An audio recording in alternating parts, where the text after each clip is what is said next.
Teman-teman sekalian, subuh itu memiliki keistimewaan yang unik, baik di dalam Al-Quran, juga di dalam keterangan hadis-hadis Nabi Muhammad SAW. Saking unik dan istimewanya, Nabi bahkan memberikan contoh langsung yang kelak akan diikuti, bahkan diburu oleh para sahabat, baik yang senior dan yang paling menarik juga berkompetisi di dalamnya sahabat yang junior. Sampai saking inginnya mengetahui aktivitas Nabi dalam mempersiapkan subuh ini, ada sebagian nanti sahabat junior yang ingin mengetahui lebih dalam sampai lingkar terdekat Nabi. Ada yang mencoba menginap di kediaman kerabatnya untuk mengetahui bagaimana Nabi bangun dari tidurnya hingga mempersiapkan subuh beliau sallallahu alaihi wasallam. Saya akan batasi pada 3 bagian pokok terkait dengan subuh ini, sehingga dengan batasan ini saya berharap kajian kita efektif. Yang pertama, karena kita hanya akan sampai pada jam 6.30 kurang lebih. Yang kedua, dari efektivitas dan fokus pada kajian kita ini, saya berharap ada perubahan kelak mulai dari hari ini, esok dan selanjutnya, tentang cara kita menyiapkan dan menghadapi serta mengamalkan nilai-nilai subuh dalam kehidupan kita. Jadi subuh itu bukan sekedar sholatnya dinilai penting, bukan juga bacaannya, tapi ada value-nya yang membimbing kita mengawali aktivitas dalam kehidupan. Secara cepat teman-teman sekalian, di dalam Al-Quran satu-satunya nama sholat yang diperkenalkan dengan 2 nama itu hanya sholat subuh. Yang lainnya ada yang disebutkan dengan namanya sekali, ada yang diisyaratkan dengan waktunya saja. Tapi subuh dia menjadi spesial karena disebutkan kedua namanya sekaligus, yang memberikan isyarat pedoman berkehidupan bagi setiap muslim khususnya dalam mengawali aktivitasnya. Jadi saya buka dengan satu gambaran begini dulu. Di Islam itu tidak ada satupun nama dan juga tuntunan dalam ibadah kecuali seluruhnya mengandung makna dan hikmah. Baik ya, dari namanya, kemudian terkait dengan pelaksanaannya, ritualnya, itu bukan ritual hampa yang cuma kita bergerak-gerak, tidak. Di dalamnya ada maknanya, setiap bacaan ada artinya, bukan sekedar terjemahan, tapi juga mengandung pedoman dalam berkehidupan. Dituntun kita dalam menjalani hidup dari makna-makna yang kita dapatkan dalam proses ibadah itu. Karena itulah setiap ibadah dalam Islam itu selalu akan memberikan peran perubahan pada perilaku dan kehidupan kita. Saya ambil contoh begini. Apa parameter keberhasilan orang sholat itu? Ya? Nah, nanti ditinjau dari 2 bagian. Secara fikih, keberhasilannya benar dia. Dibuka dengan takbir, ditutup dengan salam. Diiringi dengan keikhlasan. Itu tinjauan fikih. Nah, ketika benar menunaikan secara fikih, kewajiban kita terangkat. Baik ya? Yang kedua, dituliskan pahalanya. Ini bekal akhirat. Tapi nanti parameter dampak dunianya apa? Karena kan doa kita selalu Rabbana atina fid dunya hasanah wa fil akhirati hasanah wa qina adzabannar. Nah, salat itu di Al-Qur'an disebut dengan hasanah. Baik ya? Aqimis salata. Perhatikan kalimatnya, tarafain nahar wa zulafan minal lail innal hasanati yudhibnas sayyiat. Itu Quran di surah ke-11 ayat 114. Salat disebut dengan hasanah. Nah, apa dampak salat yang disebut hasanah itu bagi dunia dan akhirat kita? Tadi secara fikih kalau benar salatnya dibuka dengan takbir, ditutup dengan salam, diiringi dengan keikhlasan, kita meyakini sepenuhnya ada pahala dituliskan. Pahala itulah bekal kita pulang untuk ke akhirat. Kalau ini semua dilepas, jaket, baju, handphone yang bagus-bagus ya, masuk alam kubur aja dilepas. Jangankan ke akhirat, masuk alam kubur tidak dibawa. Baik ya? Nah, yang dibawa apanya? Nilainya, keikhlasannya, amal solehnya. Sekarang dampak dunianya apa? Maka dijelaskan kembali di Al-Quran surah ke-29 di ayat ke-45. Utlu ma uhya ilaika minal kitab wa aqimis shalah. Innas salata tanha 'anil fahsya wal munkar. Jadi kalau sholat itu benar dikerjakan, satu, dampak dunianya dia bisa merubah perilaku, bertransformasi menjadi pribadi yang lebih baik. Karena itu dulu orang-orang yang hidup di era jahiliyah, ya, ketika kemudian diberikan risalah sholat lewat Nabi Muhammad SAW, itu seketika bisa merubah perilakunya menjadi pribadi terbaik yang hidup di zamannya. Allah. Anda bayangkan, sholat bisa merubah orang dari pribadi pencela menjadi pecinta, dari pemukul menjadi perangkul, ya kan? Dari penipu menjadi pribadi yang sangat dermawan. Itu sholat. Yang kedua, banyak nanti dampak duniawinya, memberikan banyak ketenangan pada diri kita. Ya, itu ditemukan nanti di Quran surah 13 ayat ke-28, ditafsir di Quran surah ke-20 ayat ke-14. Ala bi dzikrillahi tatma'innul qulub. Yakinkan pada dirimu bahwa zikir yang benar itu berpengaruh pada ketenangan hati, berdampak pada ketenangan jiwa. Nah, sholat ini puncak zikir tertinggi. Nanti berdoa juga zikir, karena doa disebut dengan zikir di Quran surah 7 ayat 205. Baca Quran itu zikir, Quran surah 15 ayat 9, ya kan? Kita ba'da sholat tadi zikir, Quran surah keempat ayat 103. Nah, semua jenis zikir dikumpulkan dalam sholat. Takbir ada di situ, tasbih ada di situ, tahmid ada di situ, Quran ada di situ. Ya, karena fungsi zikir itu melahirkan ketenangan. Karena itu ketika kita menunaikan sholat, dan sholat disebut dengan zikir, wa aqimis sholata li dzikri, tunaikan sholat sebagai zikir kepadaku, maka disitulah ada puncak ketenangan yang bisa kita dapatkan. Jadi kalau Anda sedang gelisah, bekerja, gelisah, ada masalah, mampir masjid. Kalau nggak sempat menemukan masjid, ambil wudhu, menghadap kiblat, sholat 2 rakaat. Disitulah dapatkan ketenangan dalam hati kita. Walaupun solusi belum tiba saat itu, tapi hati kita cenderung tenang. Itu dampak dunianya. Jadi tidak ada ibadah di dalam Islam yang tidak punya makna. Dan tidak ada satupun ibadah dalam Islam yang tidak memberikan pengaruh pada kehidupan implementatif kita ke dalam keseharian. Nah, sekarang kita akan mulai dari yang basic dulu, yang kita lakukan setiap hari sebagai seorang mukmin, yaitu pertama menunaikan ibadah sholat. Waktunya dibuka dengan yang pertama, yaitu sholat subuh. Apa artinya subuh?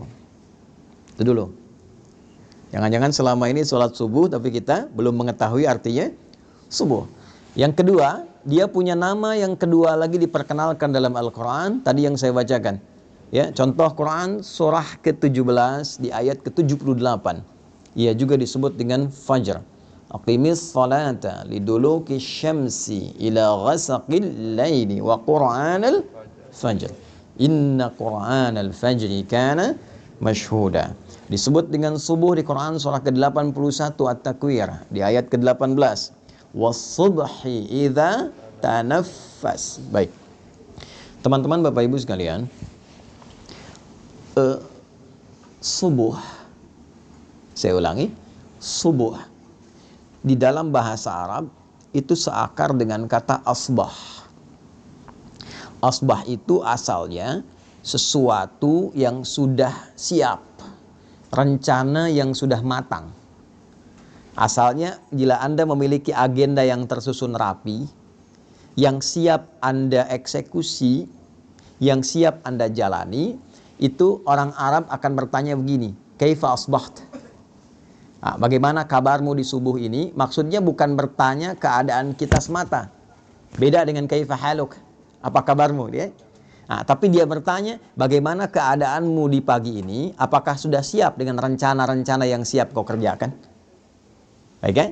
Nah, jika Anda ingin ambil ke akar katanya, dalam waktu mula Anda merencanakan sesuatu dan siap untuk dieksekusi di awal kehidupan Anda jalani, itu waktunya disebut dengan subuh namanya. Nah, jadi subuh disebut dengan subuh seakan memberikan kesan bahwa dari mulai Anda bernafas menjalani aktivitas, Anda sudah merencanakan berbagai macam kegiatan yang akan dieksekusi di waktu itu. Sholat ini disebut dengan subuh seakan memberikan kesan bahwa umat Islam itu dari mulai bangun tidur, dia sudah memiliki rencana-rencana yang terukur yang akan dieksekusi di hari itu. Jadi tidak ada sikap seorang muslim sejatinya, kecuali saat bangun tidur itu dia sudah punya rencana kegiatan yang jelas. Anda jam 7 mau di mana hari ini? Jam 8 mau kerjakan apa? Jam 12 nanti mau di mana? Sholat asar ditunaikan di masjid mana? Jadi pribadi muslim itu, menjadi muslim adalah menjadi pribadi yang teratur. Menjadi muslim, menjadi pribadi yang terencana. Jadi diajarkan kita dalam sholat, dipaksa kita bangun untuk kebaikan kita, tapi juga dituntun untuk merencanakan semua kegiatan kita. Bahkan semakin tinggi iman dan takwanya, dia merencanakan sampai akhiratnya. Itu yang dimaksud Quran surah 59 di ayat ke-18. Ya ayyuhalladzina amanu taqullaha wal tanzur nafsum ma qaddamat lighad. Ya, itu disebutkan 361 kali dalam Al-Quran. Huruf nida panggilan, nidaul qarib, mutawassit wal ba'id. Huruf memanggil orang-orang dengan jarak yang dekat, menengah ataupun jauh. Seakan Allah ingin katakan begini, hei semua orang yang telah menyatakan dirinya beriman kepadaku. Mau kalian merasa bertempat yang dekat, menengah, ataupun merasa di tempat yang jauh? Ayyuha disebutkan 150 kali dalam Al-Quran. Ayyunya munada berfungsi menguatkan, haknya tandih berfungsi mengingatkan. Aku tegaskan, aku ingatkan pada kalian semua. Alladzina disebutkan 1080 kali dalam Al-Quran. Mencakup laki-laki, perempuan, besar, kecil, tua, muda, apapun strata kehidupannya. Siapapun kalian, besarnya pangkat, tak punya jabatan, apakah merasa hartanya melimpah atau cukup hidupnya, berilmu atau sedikit ilmunya, tanpa kecuali aku tidak bedakan, kata Allah, sepanjang kalian masih menyatakan dirinya beriman. Ittaqullah, tingkatkan dan jaga selalu takwamu kepada Allah. Dan diantara ciri orang takwa itu, wal tanzur nafsum ma qaddamat lighad, dia memiliki kesiapan rencana sampai persiapan pulangnya kembali pada Allah Subhanahu wa taala. Jadi takwa itu bukan hanya sholat. Ya, takwa itu bukan hanya baca Al-Qur'an. Ya, ketika Anda menyiapkan rencana yang terukur pun, memiliki program-program kehidupan sampai pulang, itu bagian dari takwa.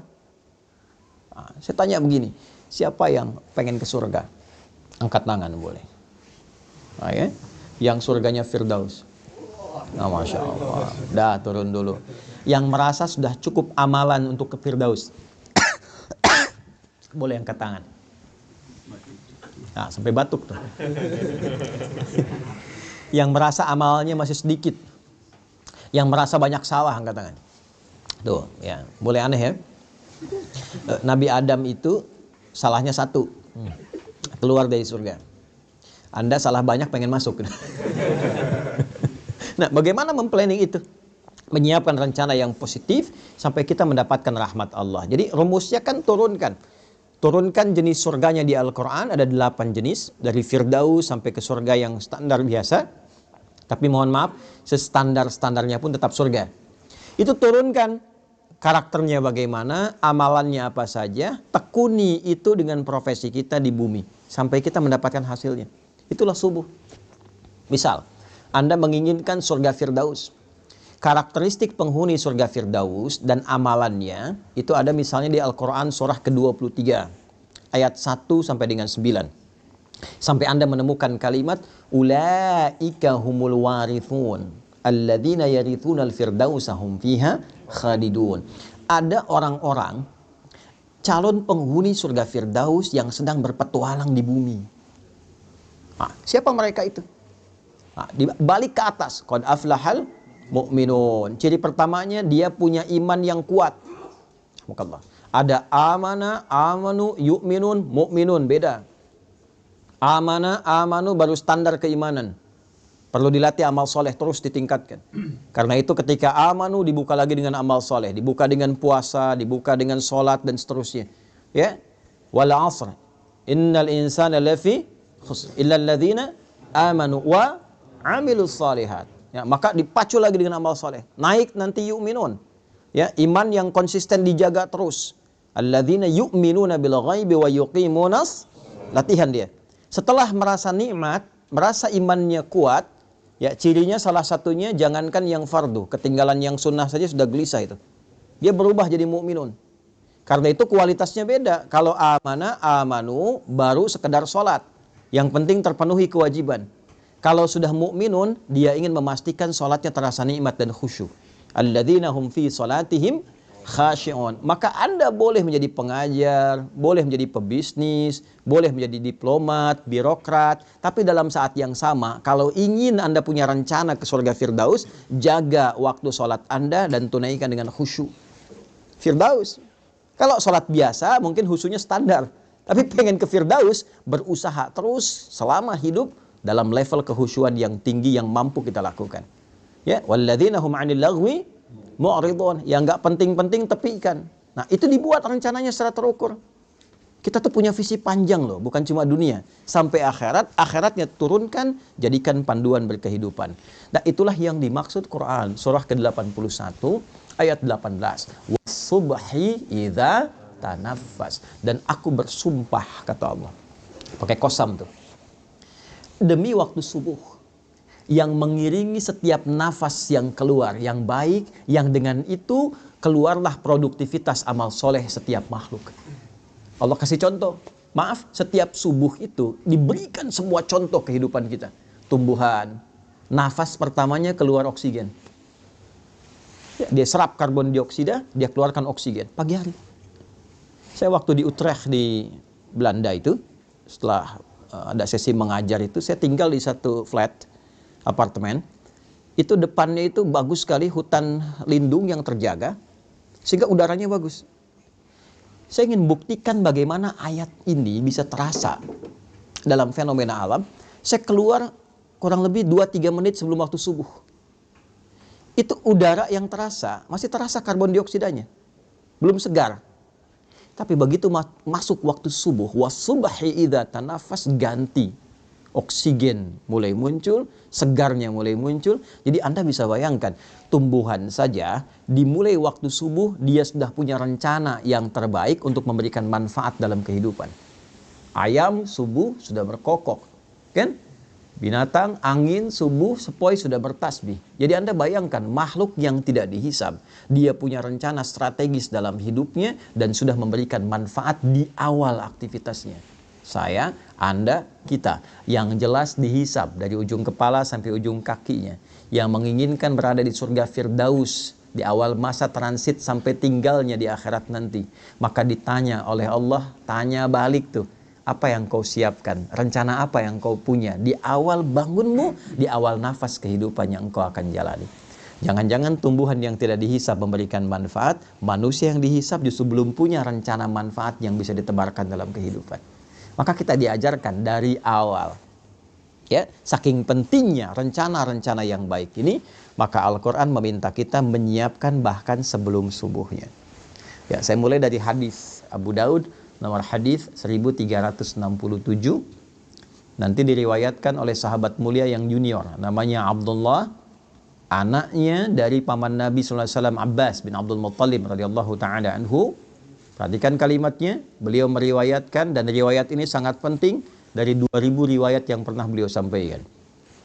Qala an Ibnu Abbas radhiyallahu ta'ala anhuma qala kana an-nabiy sallallahu alaihi wasallam. Ibnu Abbas ini meriwayatkan hadis ini sampai beliau meminta menginap di rumah bibinya Sayyidah Maimunah. Jadi kalau nanti Anda yang umrah atau haji, mudah-mudahan yang belum bisa segera ya untuk berangkat. Nah, itu tidak cukup dengan amin, nabung tuh ya. Nabung berdoa ya. Nah, nanti kalau sudah berangkat, Anda cari namanya pintu Babus Salam. Dari Zamzam patokannya belok kanan. Ada pintu 26 yang kiri gate Ismail, di samping yang ada istana raja tuh, Jabal Qubais. Masuk ke kanan, lurus dulu setelah gate Ismail, nanti sedikit lagi 27, 28 bertemu pintu gate Nabi namanya. Tandanya yang ada jembatan ke arah masjid dari istana itu. Ada tulisan gate Nabi, Babun Nabi.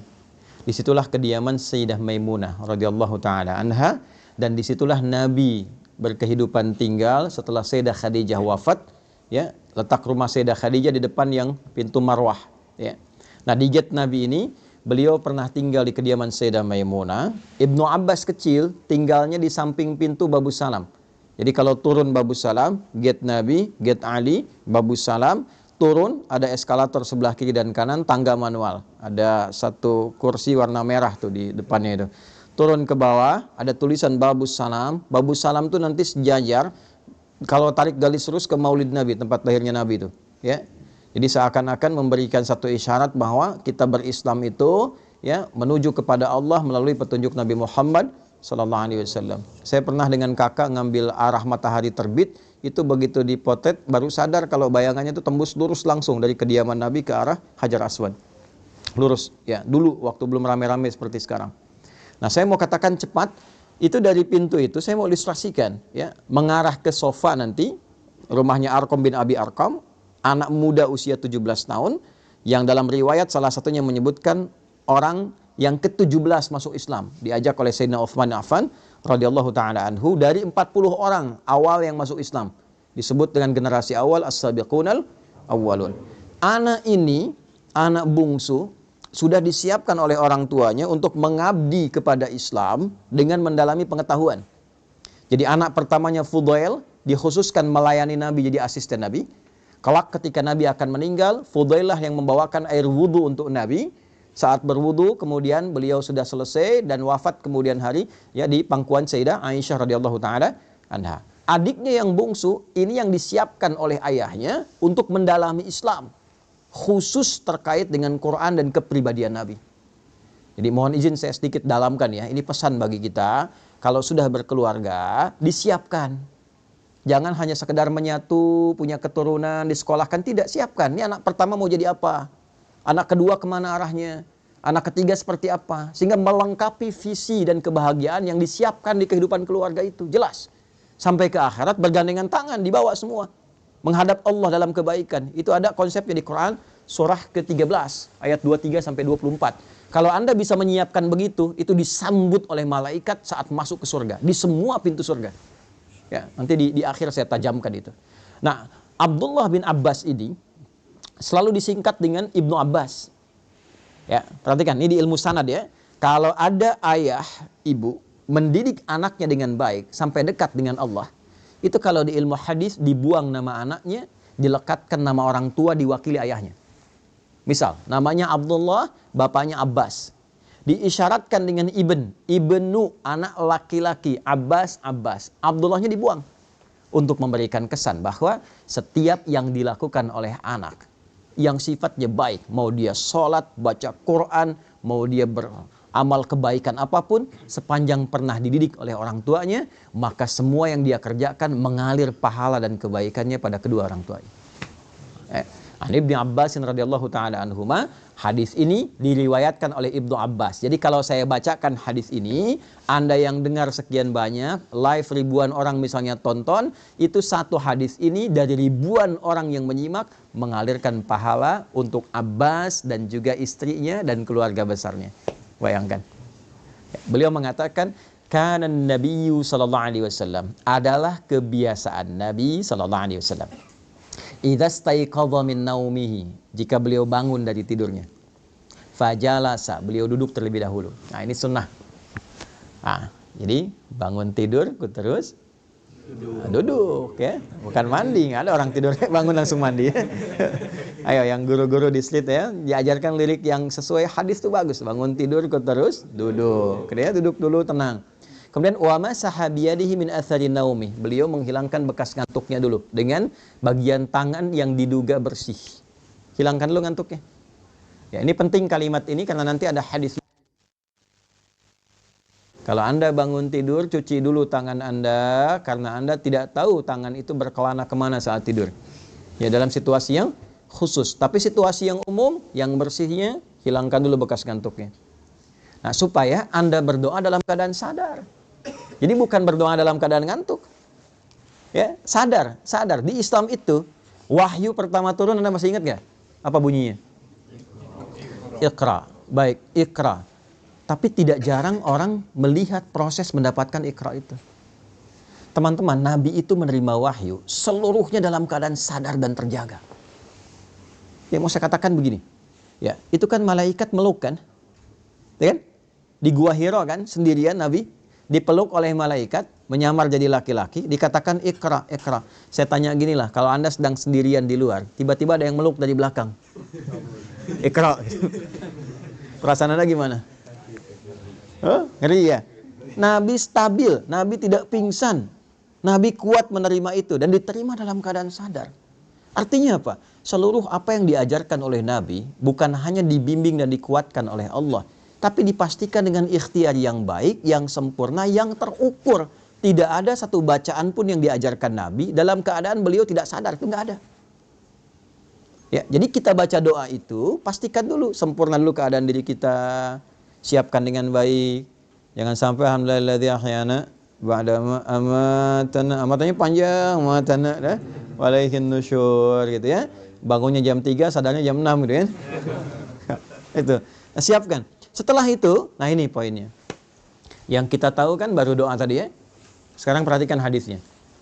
Faqara'a khawatima Ali Imran. Maka beliau membiasakan membaca 11 ayat terakhir surah Ali Imran. Nah, secara cepat saja. Di 11 ayat terakhir surah Ali Imran, dimulai dari 190 sampai 200, itu adalah tuntunan merencanakan kegiatan yang dibuat dalam waktu yang panjang sampai ke akhirat kita.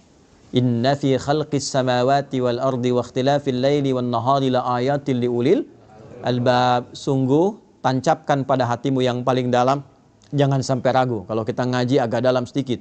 Inna harfu nasbin wa taukidin tansibul isma wa tarfa'ul khabara mabniyun 'alal fathi la mahalla lahu minal i'rab. Inna itu berfungsi untuk menguatkan pesan agar disampaikan kepada hati kita. Kuatkan, jangan sampai goyah. Dibuka hikmahnya, makanya alamatnya fathah, ya kan? Kalau dia nanti sifatnya mudzakkar salim, pakai ya untuk dikuatkan, diikat dengan baik. Ya, ikat pada hatimu.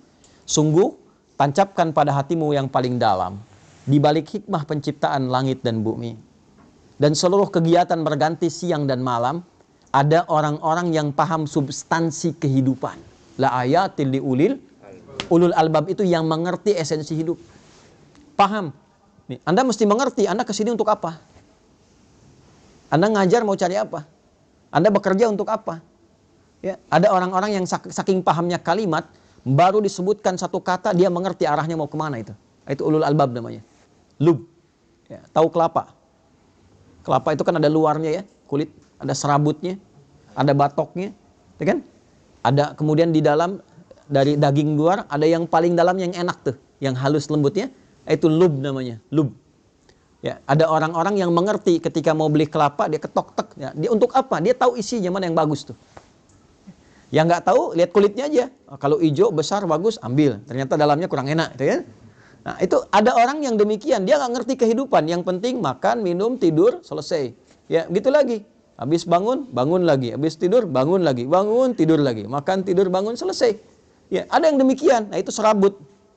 Ya, ada yang cuma ngumpulin uang, kumpulkan banyak pesta dan sebagainya. Itu batok kelapa. Dunia aja. Ya, yang ngerti pesan tentang kehidupan dia paham. Dia mau kemana berangkat.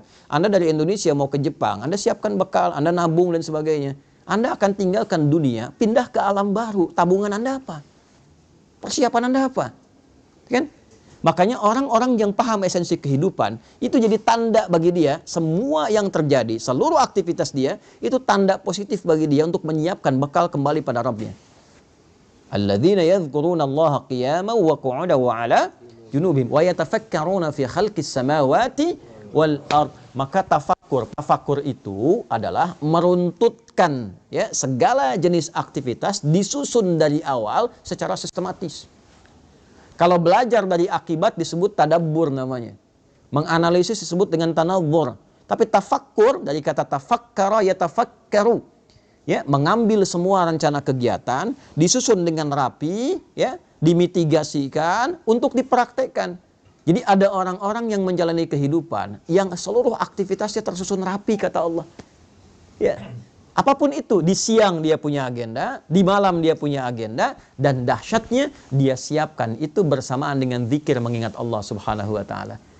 Ya, terima kasih ya Allah yang telah memberikan saya kesempatan hidup, memberikan kesempatan pada saya menyusun kegiatan, lihat langit ingat Allah, ya kan? Lihat anak ingat Allah sebagai titipan. Itulah ulul albab. Ya, sampai dengan nanti ayat ke-200-nya. Jadi dimulailah aktivitas itu sebelum subuh, Nabi bangun, merencanakan kegiatan itu, persiapan warming up menunaikan sholat tahajud. Demi apa? Demi membawa agenda yang disiapkan di subuh itu menghadap Allah. Apa tandanya agenda itu telah siap dibawa menghadap Allah sebelum dieksekusi? Jadi idealnya begini, disusun dulu tuh, besok mau ngapain. Sudah disusun, baru kita berdoa kan? Alhamdulillahilladzi ahyana ba'dama amatana. Terima kasih ya Allah, memberikan kesempatan aku menjalani kehidupan sesuai dengan ajalku. Setelah engkau tahan sementara tadi nyawaku dalam tidurku. Perhatikan, wa ilaihin nusyur. Ini kalimat ini mahal. Dan aku berjanji ya Allah untuk mencari bekal positif sebagai persiapan pulang menghadap kembali kepadamu. Nusyur itu dari kata nasyara, artinya menyebar untuk kembali. Jadi kalau Anda nyebar, balik lagi ke sini pekan depan, itu namanya nasyara, nusyur. Ya, penyebaran spesifiknya disebut intasyara, menyebar, intasyara yantasyir. Nah, kita ini menyebar untuk balik ke Allah. Maka kita katakan wa ilaihin nusyur. Jadi setiap kali Anda bangun tidur, kita katakan ya Allah, saya pengen cari bekal yang baik hari ini sebagai persiapan pulang menghadap kepadamu. Nah, persiapan itulah yang kita rinci satu-satu. Ya, jam sekian saya bangun kerjakan ini. Sebelum kita eksekusi, bawa dulu itu menghadap Allah supaya dibacakan oleh kita. Minta kemudahan, minta kelancaran, minta perlindungan. Semua bacaan yang kita bacakan itu disebut dengan Quran dalam bahasa Arab. Zikir itu Quran. Ya kan? Doa itu Quran. Bacaan-bacaan kita Quran. Kalau yang dimaksudkan Al-Fatihah sampai dengan An-Nas, tambahkan alif lam di depannya menjadi Al-Quran. Jelas? Baik ya, Al-Quran kalau pakai alif lam kayak artikel the dalam bahasa Inggris. Ya, there are so many cars outside. Itu banyak tuh mobil di luar tuh. Tapi kalau kita katakan the car is yours, ya. Tapi yang ini itu punya Anda. Baik ya? Itu kayak artikel the Al-Quran khusus untuk firman Allah yang disampaikan melalui malaikat Jibril pada Nabi Muhammad SAW dari Al-Fatihah sampai An-Nas, berpahala dan beribadah kita dalam membacanya. Itu Al-Quran. Tapi kalau Quran itu semua bacaan yang kita sampaikan pada Allah. Ya, agenda kita, doa kita, harapan kita, zikir kita, istighfar kita itu digabungkan semua jadi apa? Quran. Maka susun itu agenda kita, harian kita. Nanti tandanya apa? Saat matahari sudah memancarkan sinar pertamanya, membelah kegelapan malam. Pancaran sesuatu pada yang positif, membuka sesuatu yang terang pada nilai kebaikan disebut fajar namanya. Pancaran yang negatif, yang mengarahkan pada keburukan disebut fujur namanya. Ada fajar, ada fujur. Pancaran materi yang keluar secara fisikal, memancar tuh dari bawah ke atas disebut infajar namanya. Tiga-tiganya ada di Quran. Contoh, Anda mau bor tanah, ya supaya keluar air misalnya. Ya, begitu Anda bor, keluar airnya. Itu bahasa Arabnya namanya infajar. Nabi Musa punya tongkat dipukulkan ke batu, ya maka batunya terbelah keluar 12 mata air. Al-Baqarah ayat 60. Wa idzistasqa Musa liqaumihi faqulna idrib bi'asakal hajar fanfajarat minhu 12 aina, infajar, keluar 12 mata air. Ya, tongkat Nabi Musa kayu dipukulkan ke batu, kuat batu secara material.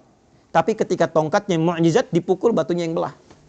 Ya, keluar 12 mata air. Anda punya tongkat emas, pukulkan ke batu, ya, keluar 12 air mata tuh, pecah tongkatnya.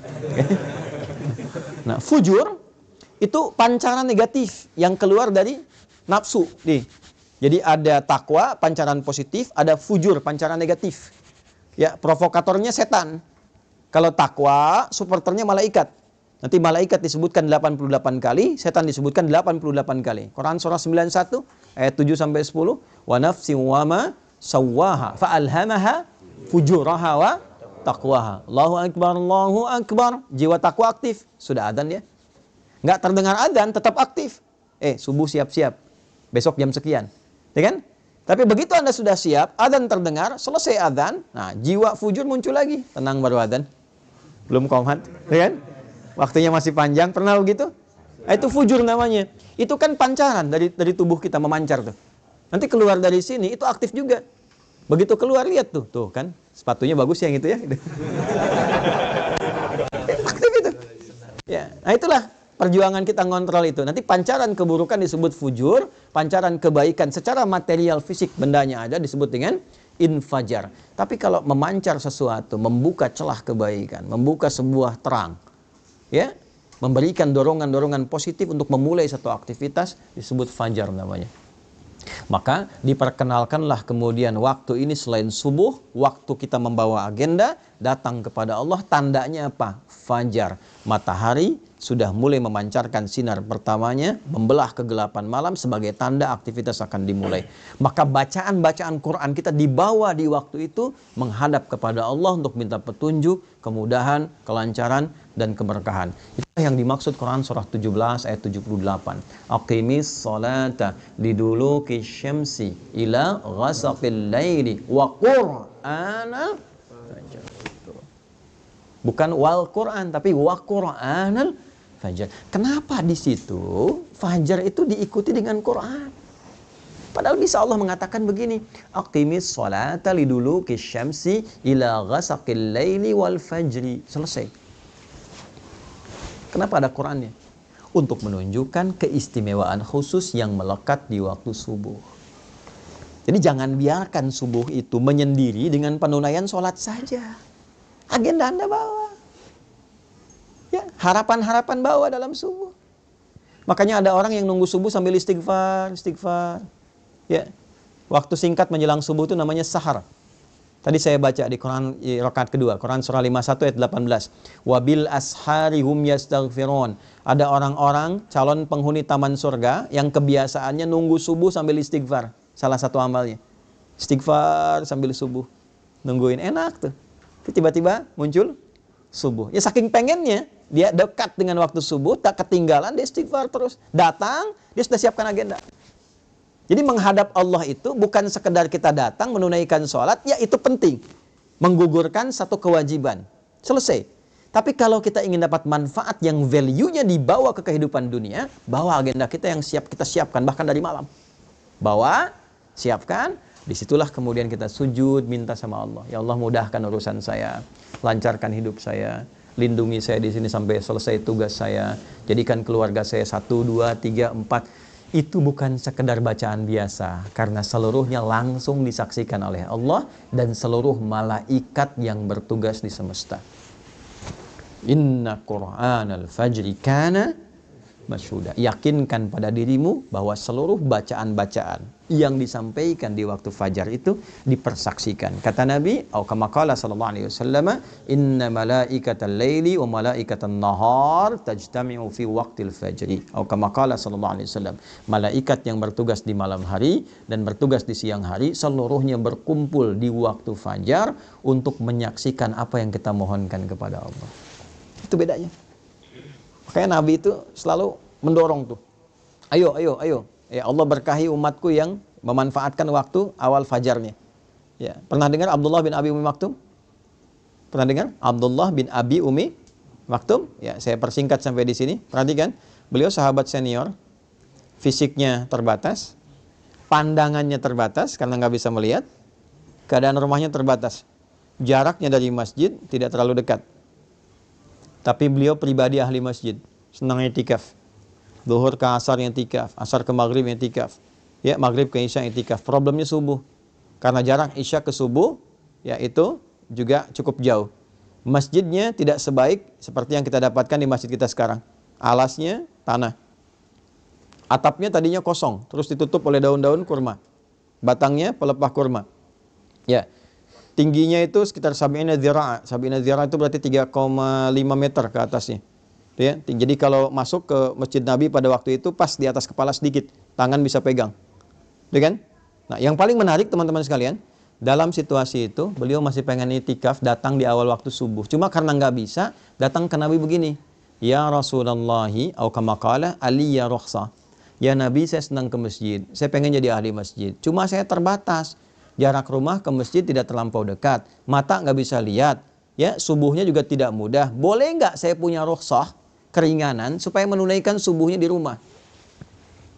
Nabi tidak mengiyakan, tidak melarang. Perhatikan jawabannya. Kata Nabi, atau kama qala sallallahu alaihi wasallam, atasma'ul adzan? Apakah engkau masih mendengar adzan? Kata beliau Abdullah bin Abi Maktum, bala ya Rasulullah, kama qala, ya Rasulullah. Perhatikan kalimatnya. Madum tatasma'ul adzan atau kama qala fa'addiha fil masjid. Selama engkau masih bisa mendengar adzan, maka tunaikanlah itu di masjid. Bayangkan. Di-highlight oleh para ahli hadis. Satu, adzan terdengar. Tuh. Ya kan? Diketahui. Ya, yang penting wasilahnya sampai. Al-hukmu yaduru ma'illati. Kalaupun nggak bisa terdengar keluar, artinya kita paham waktu sholat. Kalau yang bisa terdengar di Osaka tuh boleh terdengar tuh, ya, masih bisa tuh keluar tuh. Ya, itu bayangkan maksudnya apa? Yang adzannya pun adzan yang baik supaya terdengar nyaman orang ke masjid. Tadi adzan bagus tuh, yang adzan di sini tadi tuh. Ya. Madinah mirip-mirip tuh. Maksud mirip-mirip tuh gini, bukan lagunya, bukan. Ya. Maksud mirip-mirip tuh begitu as-salat subuh kan? As-salatu khairum minan naum. Salatnya yang panjang tuh. Ya kan? Naumnya pendek kan? As-salatu khairum minan naum. Pendek kan? Nah, di kita di Indonesia kadang-kadang naumnya yang panjang. Ya, salatu khairum minan naum. Tidur lagi tuh.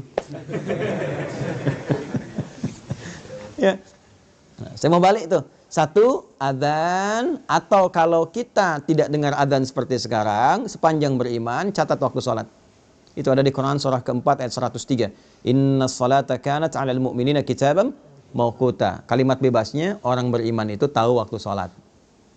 Jelas? Oke. Selanjutnya apa? Begitu mendengar kalimat Nabi, sepanjang engkau mendengar itu, usahakan tunaikan di masjid. Maka sejak saat itu beliau mengatur waktunya.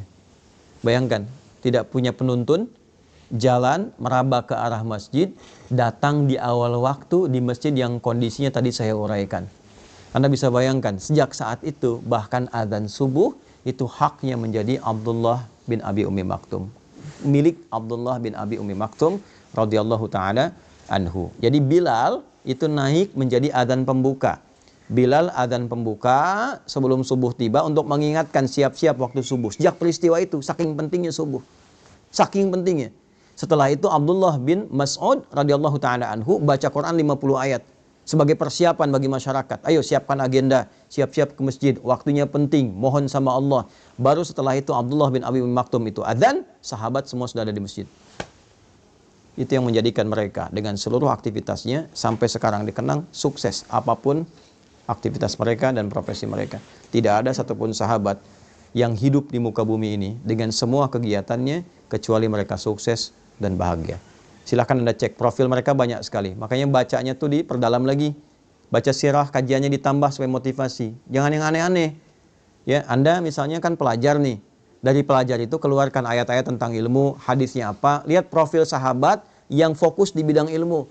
Ali bin Abi Thalib belajarnya bagaimana? Sampai pakar di bidang matematika. Itu bukan hanya tahu tafsir, hadis. Beliau itu paham matematika apa. Anda kalau ngaji tafsir, ada tafsir tuh bagus ya. Namanya Al-Jawahir, karya Tontawi Jawahari. Itu bagian terakhirnya ada kitab Lataif namanya judulnya itu. Di dalam Lataif ini ada keunikan-keunikan Ali bin Abi Thalib karena menyelesaikan persoalan-persoalan hukum itu dengan menggunakan pendekatan hitungan matematika. Indah deh. Yang perempuan itu ya. Sayyidah Aisyah itu kan dokter. Dalam arti paham bidang kedokteran. Belajar ilmu kedokteran. Sayyidah Fatimah itu perawat. Nanti ada nasab perawat tuh ada. Yang laki-laki siapa, yang perempuan siapa, yang di militer siapa. Yang pebisnis di sini keluarkan ayat-ayat tentang bisnis. Hadisnya apa. Profil sahabat Nabi itu siapa yang pebisnis. Entrepreneurnya siapa saja. Ya, silahkan Anda cek keluarkan. Begitu caranya. Bagaimana orang sudah wafat, hartanya, aktifannya masih ada sampai sekarang. Utsman itu sudah meninggal. Cuma beli satu sumur. Dikonversi sekarang jadi hotel. Orangnya sudah meninggal. Hotelnya dibuat oleh pemerintah Saudi, ya kan? Setelah itu dijadikan kemudian wakafnya Utsman bin Affan radhiyallahu taala anhu. Hasil yang disimpan di Bank Saudi disedekahkan untuk kepentingan umat Islam. Orangnya sudah wafat 15 abad yang lalu. Apa ada YouTuber di masa Nabi? Tapi jangan salah. Orang-orang media ada. Sampai turun ayat banyak. Wa idza ja'ahum amrun minal amni awil khaufi adza'u bi. Ada tipikal orang-orang sakit yang apapun bisa jadi konten baginya katanya. Itu ada di Quran. Ya, jadi apa saja jadi konten, bikin konten, upload lagi. Uploadnya pakai syair. Lihat apa saja bikin konten, apa saja bikin konten. Sampai turun ayat. Selektivitaslah dalam bikin konten itu. Yang baik-baik tampilkan. Jangan bikin hoax, maka turun ayat-ayat tentang hoax. Cuman medianya tidak seperti sekarang. Ya, sekarang lebih berkembang, eranya digital. Ngajinya juga beda. Dulu saya waktu ngaji tasrif masih sorop. Fa'ala yaf'ilu, fa'ala yaf'alu, fa'ala yaf'ulu. Sekarang sudah beda. Taba yatubu yutuban. Ya. Fasbaka yu Facebooku Facebookan, ya. Tak yu taktiku TikTokan, ya. Instagrama Instagrimu Instagraman. Nah, ini yang kita perbaiki sehingga ngajinya itu tulus. Ya, jadi ilmu dipelajari, amal dipraktekkan, manfaat kemudian bisa diraih. Itu terukur semua. Dulu ngaji kita begitu, Fathul Qarib, Fathul Mu'in, macam-macam. Dulu ulama-ulama itu mendampingi Umar. Anda kalau ke Jogja di Kesultanan Jogja itu masih ada tuh. Ya, kumpulan-kumpulan hazanah awal tuh keislaman di situ. Ada ngajinya tuh. Ini pembahasan Fathul Qarib yang ngajar siapa, Fathul Mu'in yang ngajar siapa, muftinya siapa, ya dalamnya siapa, sampai begitunya. Dan dipraktekkan dalam kehidupan. Makanya desain kotanya pun terukur. Silakan Anda cek kalau nggak percaya. Di mana ada masjid, depannya ada alun-alun, sampingnya ada pasar dan sebagainya. Itu bukan sesuatu yang biasa, terukur. Oleh karena itu saya kembalikan dan saya tutup, teman-teman, saya ingin mengajak. Jadi jangan sampai kita menunaikan ibadah hanya sebatas memenuhi kebutuhan ritual semata. Walaupun itu sah secara hukum. Tapi kalau ingin merasakan nikmatnya berislam, bawa nilainya, praktekkan dalam berkehidupan. Anda kalau nggak tahu nikmatnya, mohon maaf ya, belum tahu nikmatnya, la yasraqu min qaum. Hai orang-orang beriman, jangan saling mencela. Praktekkan ayat itu, tidak saling mencela. Baru terasa berislam itu bagaimana. Kalau mau tahu nikmatnya berinfak, bawa itu, cari orang, dekatkan dia, bikin program di KMI. Dulu saya pernah inisiasikan tuh. Ya, tidak semua orang di Jepang itu kan, mohon maaf, ya punya kemapanan. Ya, kemapanan dalam materi, termasuk orang kita ataupun orang Jepang, tetangga kita dan sebagainya. Kenapa nggak kita praktekkan untuk mendapatkan indahnya berislam? Masak bagi dengan tetangga. Ya, ada lansia-lansia butuh perhatian, tengokin, bareng-bareng, ya kan? Jagain, bahagiakan dia, kirimkan bunga, sampaikan. Ketika ditanya Anda begitu baik, katakan Islam yang mengajarkan saya untuk bersikap seperti ini. Baru Anda rasakan keindahan Islam itu di situ. Ya, jadi kalau cuma kita praktekkan ibadahnya, baru terasa spiritualnya. Tapi kita tidak merasakan dampak-dampak kehidupan duniawinya. Nah ini yang barangkali saya ingin dorong supaya 3 bagian yang tadi saya sampaikan. 1 pemaknaan tentang subuh, 2 korelasinya dengan fajar, dan 3 implementasinya dalam kehidupan kita. Sehingga insya Allah besok-besok kalau kita menunaikan subuh lagi, kita sudah siap dengan agenda apa yang kita siapkan dalam kehidupan kita. Nanti koreksi di siang hari. Sampai siang itu tercapai enggak? Apa yang belum jadi ibadah? Makanya siang disebut sholatnya sholat zuhur, bukan nahar. Padahal siang dalam bahasa Arab disebut dengan nahar. Zuhur itu artinya jelas, idhar, jelas, terang. Man amana, tidak didengungkan. Sudah sampai siang, sudah jelas belum capaiannya? Evaluasinya bagaimana? Mengajar Anda sudah benar belum? Berapa yang sukses dari murid yang Anda ajarkan? Pahami itu. Yang kedua, pertanyaan besarnya, dari semua yang diajarkan itu, ada nilai pahalanya enggak? Ada yang kenal Allah enggak? Kan? Mungkin Anda ditugaskan berada di sini. Yang pertama supaya mensujudi tapak-tapak bumi yang mungkin belum pernah dipakai sujud. Peran Anda di sini 1. Yang kedua, sedapat mungkin mengenalkan Allah bagi setiap orang-orang yang hadir di lingkungan ini yang belum tentu kenal Allah. Dan selamat Anda yang terpilih, bukan orang-orang seperti kami. Maka optimalkan itu dalam kehidupan kita. Sampai zuhur, cek. Kemudian saya percepat, asar, bukan sore tapi asar. Asar itu setiap waktu dan momentum yang mengiringi kita, manfaatkan sebaik-baiknya supaya ada hal-hal positif yang bisa kita kerjakan. Setiap waktu yang Allah kasih, upayakan jadi hal positif. Perilaku positif, kegiatan positif. Kalau tidak didesain itu, maka rugi kita karena diberikan waktu tapi tidak termanfaatkan. Wal 'asr, innal insana lafi.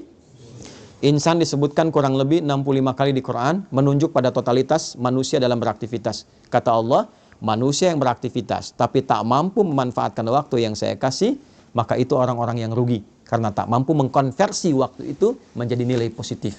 Illal ladzina amanu, kecuali orang beriman. Orang beriman punya visi yang beda. Nah, disinilah dipertaruhkan iman kita. Maaf, orang beriman itu dia mampu mengkonversi, memanfaatkan waktu menjadi perbuatan-perbuatan positif. Illal ladzina amanu wa amilus sholihat wa tawashaw bil. Maka ayo saling ingatkan teman-teman yang lain. Bikin database, satukan, saling ingatkan. Terus teman-teman bikin komunitas. Tapi mohon maaf, jangan bersaing untuk dunia. Fastabiqul khairat, saling melengkapi. Ya, di sini ada ormas, ada PCIM, PCINU. Dari dulu tuh alhamdulillah kita bangun masjid kompak, duduk sama-sama, kajian bareng. Kalau ada masalah keumatan, dudukkan bareng-bareng, bikin inspirasi dari sini sehingga tenang rasanya. Ya, kajian kitab dari NU sampaikan. Nanti kajian budaya Muhammadiyah bahas bareng-bareng, sampaikan. Yang lain-lain bikin komunitas. Ya, ada teman-teman yang komunitasnya misalnya di Tokyo di sini, ada yang di Ayase, ada yang Yokohama, macam-macam. Satu kan tuh saling melengkapi. Kalau bisa kajiannya melengkapi, jangan semua dibikin sama. Sehingga orang tahu, oh yang pengen kajian ini datang ke sini, ini datang ke sini. Nanti satu-satu silaturahim. Itu yang dilakukan dulu seperti itu. Makanya dari 40 jadi 12.000. Ya, watawassaw bis sabar. Pelajari fikihnya sebelum dilakukan, pelajari dasarnya sehingga kita mengerti apa yang ingin kita raih. Sabar jaga itu sampai muncul akhir penghujung kehidupan kita, maghrib. Walillahil masyriqu wal maghrib. Fa aina matuwallu fathamma wajhullah. Kemanapun kita beraktivitas, kita merasa Allah menatap kita, memperhatikan kita, rasakan kita diawasi oleh Allah. Sampai terakhir, tibalah waktu kita untuk pulang. Sesibuk-sibuknya Anda, asya, harakatnya di atas fathah. Ya, mencari ma'isyah untuk hidup, beraktivitas, berangkat, kerja. Sekarang silahkan. Tapi pada akhirnya, semua itu akan turun ke bawah, selesai, purna, dan tuntas. Berubahlah harakat dari fathah ke kasrah. Dari asya menjadi isya. Apa persiapan kita ketika semua kegiatan itu sudah tak mampu dikerjakan lagi? Kita berpulang kepada Allah, menutup mata kita, dan di situ kemudian berlaku doa terakhir kita, wa ilaihin nusyur, dan kepada Allah lah kita akan kembali. Maka kita katakan bismika Allahumma ahya wa bismika amut. Ya Allah, aku hidup berkehidupan, aku pun akan tidur, mungkin ini tidur terakhir yang akan aku kerjakan, dan mataku akan tertutup untuk selamanya. Mohon terima seluruh aktivitas yang aku kerjakan selama tadi. Maka kita istighfar sebelum tidur. Istighfar Nabi sampai 70 kali. Setelah tenang, nyaman, kita tidur. Dalam pun wafat, mudah-mudahan wafat dalam keadaan husnul khatimah. Inilah kurang lebih gambaran subuh sampai tidur kembali. Semoga bermanfaat. Semoga yang hadir saat ini bisa meraih manfaat dan tidak ketiduran, karena sekarang waktu merencanakan kegiatan, bukan waktunya untuk tidur. Saya kira itu dulu pengantar yang ingin saya sampaikan. Kita ada waktu barangkali 15-20 menit sebelum kita akhiri. Saya mohon izin saya batasi 6:30 karena saya mesti kembali ke flat itu untuk bantu mandikan anak-anak dan sebagainya untuk persiapan ke agenda berikutnya. Ya. Saya kira saya cukupkan dulu, nanti setelah itu kita berdialog. Dipersilahkan pada teman-teman kalau ada hal yang ingin kita diskusikan. Assalamualaikum warahmatullahi wabarakatuh.